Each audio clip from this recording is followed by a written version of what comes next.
За баярлалаа. Ямар ч заалтууд байгаа юм байна. Тэгээд энэ гүний усыг хэрэгжилж байгаа уурхайнууд, уул уурхайн төслүүд гадаргын усыг авчрахад хувь нэмэр оруулна гэсэн ийм заалт оруулж болох уу? Мэдээж улс орондоо татвараа тушаагаад ингээд гүний ус хэрэгжилж байна. Тэгэхээр гадаргын усыг ингээд ирээдүйд авчрах гээд байна. Техник эдийн засгийн үндэслэл бэлэн болчингууд хөрөнгө оруулалтаа босгоно.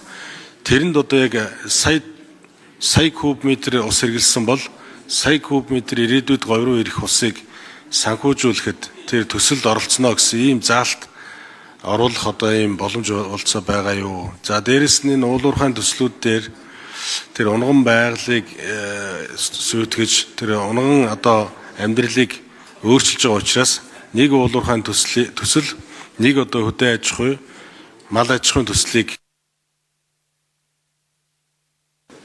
За хариулах уу? Болормог шиг хариулъя. За яг энэ устай холбоотой асуудал, энтэй холбоотой заалтыг бас мөнх баясгалан гишүүн байнгын хорооны хурал дээр бас энэ асуудлыг хүндсэн байгаа.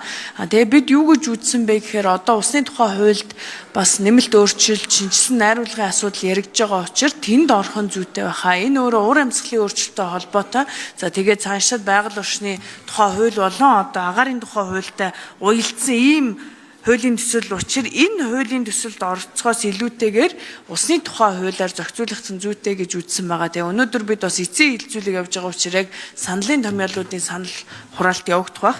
Харин үүнээс гадна бас бид ажлын хэсгээр энийг ярихад байгаль орчны нөлөөллийн тухай хуулийн шинжилсэн найруулгын хаврын чуулганаар бид батлахад бас энэ дээр нэлээд сайн заалтууд орсон байгаа энэ давхцалтай байна гэж ажлын хэсгийн зүгээс үзсэн.